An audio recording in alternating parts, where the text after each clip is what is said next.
മൈസൂരിലെ ഹുൻസൂർ താലൂക്കിലെ ഗേരസന്നഹള്ളിയിലാണ് 18കാരി ദർശന താമസിച്ചിരുന്നത്.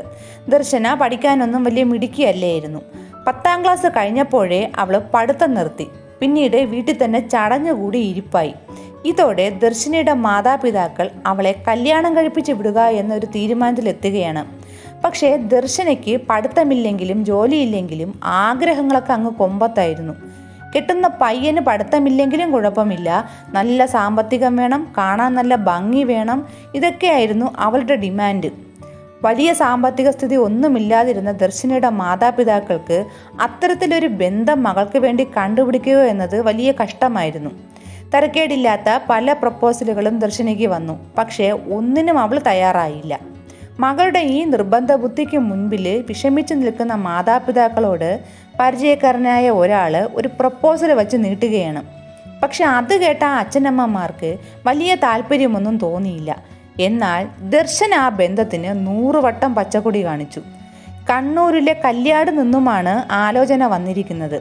കല്യാട് താമസിക്കുന്ന സുമതിയുടെ 2 ആൺമക്കളിൽ മൂത്തവനായ സുഭാഷിൻ്റെ ആലോചനയാണ്. കണ്ണൂരിൽ ഒരുപാട് പെണ്ണ് കണ്ടിട്ടും ഒന്നും ശരിയാകാതെ സുഭാഷ് നിൽക്കുകയാണ്. അപ്പോഴാണ് ഈ ദർശനയെപ്പറ്റി സുമതി ഒരു പരിചയക്കാരിൽ നിന്നും അറിയുന്നത്. എന്നാൽ ദർശനയുടെ മാതാപിതാക്കൾക്ക് കണ്ണൂരും മൈസൂരും തമ്മിലുള്ള ദൂരവ്യത്യാസം ആലോചിച്ചപ്പോഴേ ഈ ബന്ധത്തിന് താല്പര്യം തോന്നിയില്ല. മകളെ ഇത്രയും ദൂരത്ത് കെട്ടിച്ചു വിടാൻ അവർക്ക് യാതൊരു ഇഷ്ടവുമില്ലായിരുന്നു. എന്നാൽ എല്ലാ ബന്ധത്തിനും കുറ്റവും കുറവും പറഞ്ഞ ദർശന ഇതിന് ഓക്കെ പറഞ്ഞു. അതിന് കാരണമുണ്ട്. സുഭാഷിന് ഗൾഫിൽ നല്ല ശമ്പളമുള്ള ജോലിയുണ്ട്. സുഭാഷിൻ്റെ വീട് 2 നില കെട്ടിടമാണ്. സുമതിക്കും ഇളയ മകനും കരിങ്കൽ ക്വാറിയിൽ കോൺട്രാക്ട് വർക്ക് എടുത്ത് ചെയ്യക്കവും 1-2 കട നോക്കി നടത്തവും ഒക്കെയുണ്ട്. ഇതൊക്കെ വഴി തന്നെ ഈ അമ്മയും മകനും ധാരാളം പൈസയൊക്കെ നാട്ടിൽ ഉണ്ടാകുന്നുണ്ട്. ഈ ഡീറ്റെയിൽസ് എല്ലാം കല്യാണാലോചനയുമായി വന്ന ആളുടെ വായിൽ നിന്നും ദർശന അറിഞ്ഞു. അതോടെ അവൾക്ക് സുഭാഷിനെ തന്നെ മതിയെന്നായി. ഒടുവിൽ ദർശനയുടെ ആഗ്രഹപ്രകാരം വിഷമത്തോടെ ആ മാതാപിതാക്കൾ മകളെ കണ്ണൂരിലേക്ക് കെട്ടിച്ചു കൊടുക്കുകയാണ്. സുഭാഷിൻ്റെ വീട്ടിൽ വന്നപ്പോൾ വ്യത്യസ്തമായ സ്ഥലം, വ്യത്യസ്തമായ ജീവിത സാഹചര്യം, ഭാഷ എല്ലാം ദർശനയ്ക്ക് അപരിചിതമായിരുന്നു. ഇവിടെ എല്ലാവരും മലയാളികൾ. ദർശനയ്ക്കാണെങ്കിൽ മലയാളമേ അറിയില്ല. ഇവർക്കാണെങ്കിൽ കന്നഡയും അറിയില്ല. മൊത്തത്തിൽ ഭാഷ ഒരു കൺഫ്യൂഷൻ ആവുകയാണ്. എന്നാൽ എല്ലാം കുറേശ്ശെ ദർശനയ്ക്ക് അഡ്ജസ്റ്റ് ആവാൻ തുടങ്ങി. സുഭാഷുമായുള്ള ജീവിതത്തിൽ ഭാഷ ഒരു തടസ്സമാകാതെ മുന്നോട്ട് പോവുകയാണ്. സുമതിയാണെങ്കിൽ മരുമകളെ ഒരൊറ്റ ജോലി പോലും ചെയ്യിക്കില്ല. എല്ലാ ജോലിയും അവർ തന്നെ ചെയ്തിട്ടാണ് ഇളയ മകനുമായി അവരവരുടെ ജോലിക്ക് പോകുന്നത്. മധുവിധമൊക്കെ കഴിഞ്ഞ് സുഭാഷും തിരിച്ച് ഗൾഫിലേക്ക് പോയി. ഇവിടെ ഇപ്പോൾ അമ്മായിയമ്മ സുമതിയും ഭർത്താവിൻ്റെ അനുജൻ സൂരജും ദർശനയും മാത്രം. ഇടയ്ക്കൊക്കെ ദർശന സ്വന്തം വീട്ടുകാരെ കാണാൻ വേണ്ടി അങ്ങ് കർണാടകയിലേക്ക് പോവുകയും കുറച്ച് ദിവസം മാതാപിതാക്കൾക്കൊപ്പം നിന്നിട്ടൊക്കെ വരികയും ചെയ്തു പോന്നു. അങ്ങനെ 3 വർഷം കഴിഞ്ഞു. ദർശനയുടെയും സുഭാഷിൻ്റെയും ജീവിതത്തിൽ ഒരു പെൺകുഞ്ഞ് ഉണ്ടായി. കുഞ്ഞിൻ്റെ പേര് അരുന്ധതി. അങ്ങനെ ഒരു ദിവസം രാത്രി ദർശന അമ്മായി അമ്മയായ സുമതിയോട് ഒരു കാര്യം പറയുകയാണ്. അമ്മേ, എനിക്ക് നാട് വരെ ഒന്ന് പോകണം. നാളെ രാവിലെ പോകാമെന്നാണ് ഞാൻ വിചാരിക്കുന്നത്. ഞാൻ പോയിക്കഴിഞ്ഞാൽ ഒരാഴ്ച കഴിഞ്ഞ് തിരിച്ചു വരത്തുള്ളൂ. ഇത് കേട്ട് സുമതി പൂർണ്ണ സമ്മതം കൊടുക്കുകയാണ്. നീ പോയിട്ട് വാ മോളേന്ന്. പിറ്റേ ദിവസം രാവിലെ മരുമകളെയും കുഞ്ഞിനെയും വീട്ടിൽ നിന്നും സുമതി യാത്ര അയച്ചു. ഇവർക്ക് വണ്ടിയിലിരുന്ന് കഴിക്കാനുള്ള ആഹാരവും ഒക്കെ പൊതിഞ്ഞു കെട്ടി ആ സ്ത്രീ കൊടുത്തു വിടുകയാണ്. ഇതൊന്നും പോരാത്തതിന് കുറെ പണവും മരുമകളുടെ കയ്യിൽ വച്ചു കൊടുത്തു. മരുമകളും കുഞ്ഞും പോയ ശേഷം സുമതിയും സൂരജും വീടും പൂട്ടി കരിങ്കൽ ക്വാറിയിലേക്കും പോയി. തിരിച്ച് ജോലിയെല്ലാം കഴിഞ്ഞ് സന്ധ്യയോടെ സുമതിയും മകനും വീടെത്തുകയാണ്. വീട് തുറന്ന് സ്വന്തം മുറിയിലേക്ക് പോയ സുമതി ആ മുറിയിലൊരു ഞെട്ടിക്കുന്ന കാഴ്ച കണ്ടു. സൂരജും അത് കണ്ട് ഷോക്കായി നിന്നുപോയി. എന്തായിരിക്കും സുമതി ആ കിടപ്പുമുറിയിൽ കണ്ട കാഴ്ച? വളരെയേറെ ട്വിസ്റ്റുകൾ നിറഞ്ഞ ആ സംഭവത്തിലേക്ക് നമുക്കൊന്ന് പോകാം. എൻ്റെ പേര് ഷീജ. ക്രൈം ത്രില്ലർ സ്റ്റോറീസ് കേൾക്കാൻ താല്പര്യമുള്ളവരാണ് നിങ്ങളെങ്കിൽ എൻ്റെ ഈ ചാനൽ ഒന്ന് സബ്സ്ക്രൈബ് ചെയ്യണേ. ഈ വീഡിയോയ്ക്ക് ഒരു ലൈക്കും തരൂ. Welcome back to Sheeja's creations. Karnataka സ്വദേശികളായ സിദ്ധരാജു എന്ന 21കാരനും അയാളുടെ ഭാര്യയും മൈസൂർ ജില്ലയിലെ പേരിയ പട്ടണത്തിൽ ഒരു ലോഡ്ജിൽ റൂം എടുക്കുകയാണ്. ഇവർ ഒരു നീണ്ട യാത്രയ്ക്കിറങ്ങിയതാണ്. യാത്രാമധ്യേയാണ് ഇവർ തൽക്കാല സ്റ്റേക്ക് വേണ്ടിയിട്ട് ഈ ലോഡ്ജിൽ റൂം എടുത്തത്. ഭാര്യയെ റൂമിൽ ഇരുത്തിയിട്ട് സിദ്ധരാജു പുറത്ത് നല്ല ഏതെങ്കിലും ഹോട്ടലിൽ പോയി കഴിക്കാൻ എന്തെങ്കിലും വാങ്ങി വരാമെന്ന് പറഞ്ഞു പോയി. കുറേ നേരം കഴിഞ്ഞ് സിദ്ധരാജു ഭക്ഷണവുമായിട്ട് ലോഡ്ജിലെത്തിയതും ആ ലോഡ്ജിൽ ആകെ ആളും ബഹളവുമാണ് കാണുന്നത്. കാര്യമൊന്നും പിടികിട്ടാതെ സിദ്ധരാജു മേളിലത്തെ നിലയിൽ തൻ്റെ ഭാര്യ ഇരിക്കുന്ന റൂമിലേക്ക് ഓടി.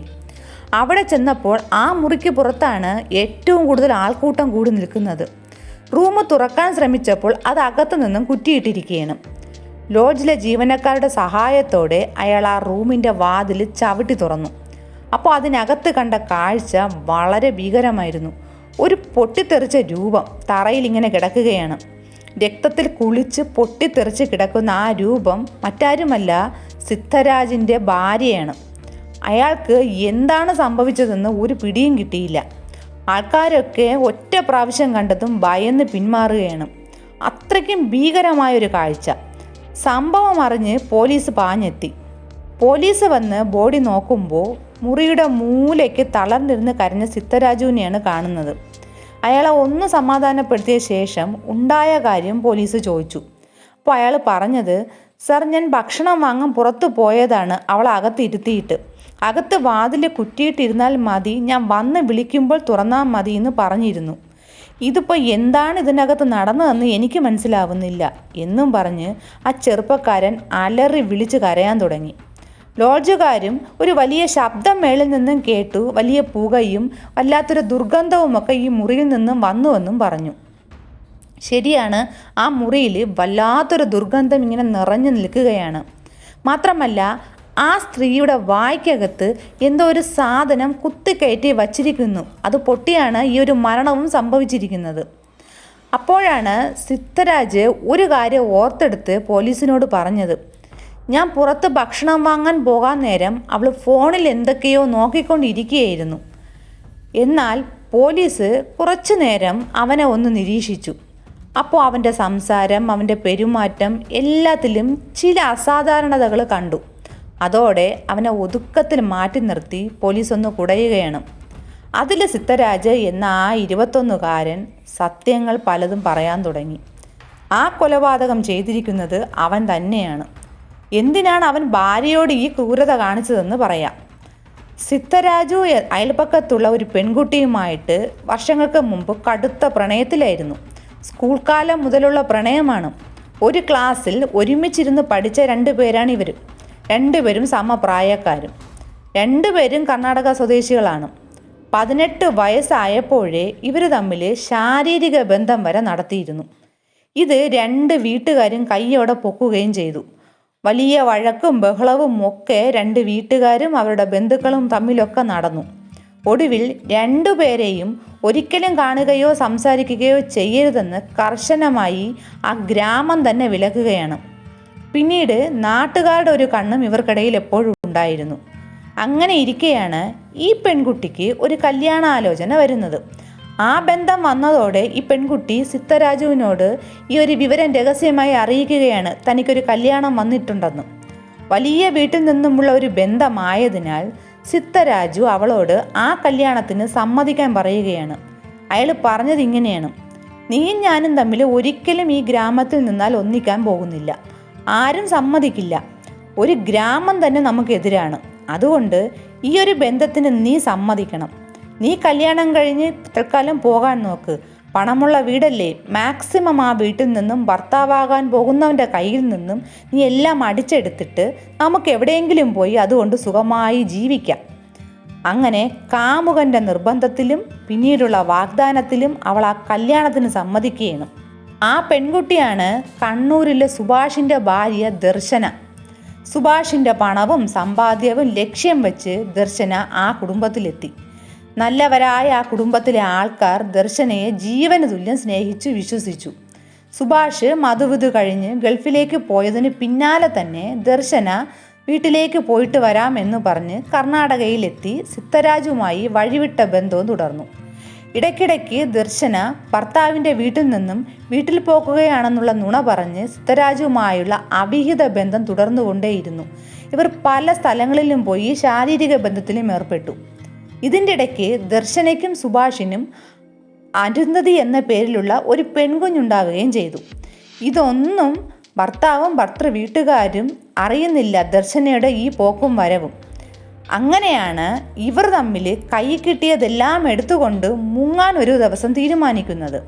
അതിനു മുന്നേ തന്നെ ദർശന സുമതിയുടെ വീട്ടിൽ പണവും ആഭരണങ്ങളും എത്രത്തോളം ഉണ്ടെന്നും എവിടെയൊക്കെ എന്തൊക്കെ സൂക്ഷിച്ചിട്ടുണ്ടെന്നും എല്ലാം കണ്ടുപിടിച്ച് വെച്ചു. സുമതിയുടെ മുറിയിലെ അലമാരയിൽ സൂക്ഷിച്ചിരുന്ന പണവും സ്വർണവും എല്ലാം ദർശന നോക്കി വച്ചിരുന്നു. അതിൻ്റെ താക്കോൽ സുമതി സൂക്ഷിച്ചു വെച്ച സ്ഥലം പോലും ദർശന മനസ്സിലാക്കിയെടുത്തു. ദർശന ഈ വിവരമെല്ലാം സജുവിനോട് അറിയിക്കുകയാണ്. അപ്പോൾ ഒരു ദിവസം സിദ്ധരാജു പറയുകയാണ്, ഇനി അധികം താമസിക്കേണ്ട, നമുക്ക് എത്രയും പെട്ടെന്ന് ഇതെല്ലാം എടുത്തുകൊണ്ട് മുങ്ങണമെന്ന്. അങ്ങനെ ഇവർ രണ്ടുപേരും പ്ലാൻ ചെയ്ത പ്രകാരം ദർശന തലേ ദിവസം രാത്രി അമ്മായിയമ്മയോട് നാളെ രാവിലെ നാട്ടിൽ പോകുകയാണെന്ന് പറഞ്ഞ് അനുവാദവും വാങ്ങി. ശേഷം പിറ്റേന്ന് രാവിലെ തന്നെ ദർശന നാട്ടിൽ പോകും പോലെ കുഞ്ഞിനെയും എടുത്ത് വീട് വിട്ടിറങ്ങുകയാണ്. ദർശന പോയ ശേഷം സുമതിയും ഇളയ മകൻ സൂരജും ജോലിക്കും പോയി. എന്നാൽ വീടിൻ്റെ മറ്റൊരു കീ ഇതിനകം കൈവശം സൂക്ഷിച്ചിരുന്ന ദർശന ആ വീടിൻ്റെ പരിസരത്ത് പതുങ്ങി നിന്ന ശേഷം ആ വീട്ടിൽ നിന്നും 40 പവൻ്റെ സ്വർണവും 6 ലക്ഷം രൂപയും കൈക്കലാക്കി കുഞ്ഞിനെയും എടുത്തുകൊണ്ട് കർണാടകയിൽ കാത്തുനിന്ന കാമുകൻ സിദ്ധരാജുവിൻ്റെ അടുത്ത് എത്തുകയാണ്. ബാഗൊക്കെ സിദ്ധരാജുവിനെ ഏൽപ്പിച്ച ശേഷം കുഞ്ഞിനെ ദർശന അവളുടെ വീട്ടിൽ കൊണ്ട് ഏൽപ്പിച്ചു. ശേഷം അത്യാവശ്യമായിട്ട് പുറത്തു പോയിട്ട് വരാമെന്ന് വീട്ടുകാരോട് പറഞ്ഞിട്ട് സിദ്ധരാജുവിൻ്റെ അടുത്തെത്തി. അവിടെ ബൈക്കുമായി കാത്തുനിന്ന അവനൊപ്പം അവൾ ഒളിച്ചോടുകയാണ്. ബൈക്കിൽ പോകവേ സിദ്ധരാജുവിൻ്റെ മൈൻഡ് മാറാൻ തുടങ്ങി. സ്വർണവും പണവും ഒക്കെ കണ്ടതോടെ അവൻ കാര്യങ്ങളൊന്നും മാറ്റി ചിന്തിച്ചു. ലോഡ്ജിലെത്തി ഭാര്യയും ഭർത്താവും എന്ന് പറഞ്ഞ് ഇവരവിടെ മുറിയെടുത്തു.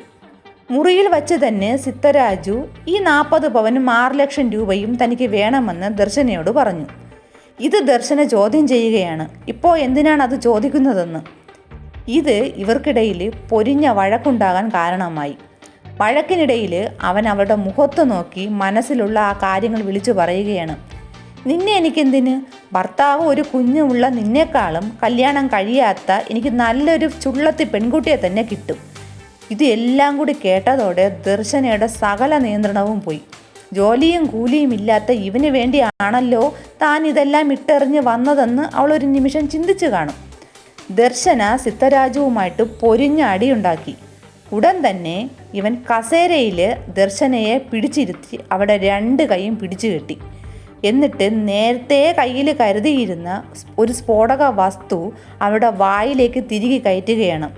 ഇതെല്ലാം സിദ്ധരാജു നേരത്തെ പ്ലാൻ ചെയ്ത് കൊണ്ടുവന്നതാണ്. ശബ്ദം പുറത്ത് കേൾക്കാതിരിക്കാൻ ബെഡ്ഷീറ്റ് കൊണ്ട് മുഖം മൊത്തം മൂടിക്കെട്ടി. ദർശന കണ്ണും തള്ളി ഇരിക്കുകയാണ് ആ ഷീറ്റിൻ്റെ അകത്ത്. ശേഷം ചാർജർ വഴി സ്വിച്ച് ഓണാക്കി. അതോടെ എല്ലാം തവിട് പൊടിയായി. താടിയെല്ല് പൂർണ്ണമായും ഇളകിത്തെറിച്ച നിലയിലായിരുന്നു അവസാനം ദർശനയുടെ മുഖം. 1-ാം നിലയിലെ റൂമിലാണ് ഈ ഒരു സംഭവം നടക്കുന്നത്. എന്നിട്ടും ആദ്യത്തെ ശബ്ദമൊന്നും ആരും കേട്ടില്ല എന്നതാണ് അത്ഭുതം. റൂം ചില സൂത്രപ്പണികളോടെ അകത്തു നിന്നും കുറ്റിയിട്ടിരിക്കുകയാണെന്ന രീതിയിൽ അടച്ച ശേഷം ഇവൻ ഭക്ഷണം വാങ്ങാൻ പുറത്തേക്കും പോയി. എന്നാൽ ഇവൻ അവിടെയൊക്കെ ചുറ്റിപ്പറ്റി നിന്നു. കുറേ നേരം കഴിഞ്ഞിട്ട് എത്തിയപ്പോഴാണ് ഇവിടെ ഈ ഒരു ബഹളം നടന്നത് ഇവൻ കാണുന്നത്. എന്നാൽ ആദ്യത്തെ ആ ശബ്ദം ആരും കേട്ടില്ലെങ്കിലും സിദ്ധരാജു പുറത്തു പോയ ശേഷം രണ്ടാമത് ഒന്നുകൂടി അവിടെ ഉണ്ടായ ആ പൊട്ടിത്തെറിയൊച്ചയാണ് എല്ലാവരും കേട്ടത്. ഇതൊന്നും അറിയാതെ ഭാര്യയെ അടുത്ത വരവിന് ഗൾഫിലേക്ക് കൊണ്ടുപോകാൻ സുഭാഷ് കാര്യങ്ങളൊക്കെ നീക്കിയിരുന്നു. ഇത് ദർശനയ്ക്കും അറിയാം. സന്തോഷകരമായി ഭർത്താവുമൊത്ത് ജീവിക്കേണ്ട ഒരു ജീവിതമാണ് അവൾ ഇട്ടെറിഞ്ഞു പോയത്. ഒടുവിൽ ഇങ്ങനെ ഒരു മരണം ഇരന്ന് വാങ്ങുകയും ചെയ്തു. ഈ ഒരു സംഭവത്തിനെ പറ്റിയുള്ള നിങ്ങളുടെ അഭിപ്രായം എന്തെന്ന് കമൻറ്റ് ചെയ്യൂ. പുതിയൊരു ക്രൈം ത്രില്ലർ സ്റ്റോറിയുമായി വീണ്ടും വരാം. Thanks for watching.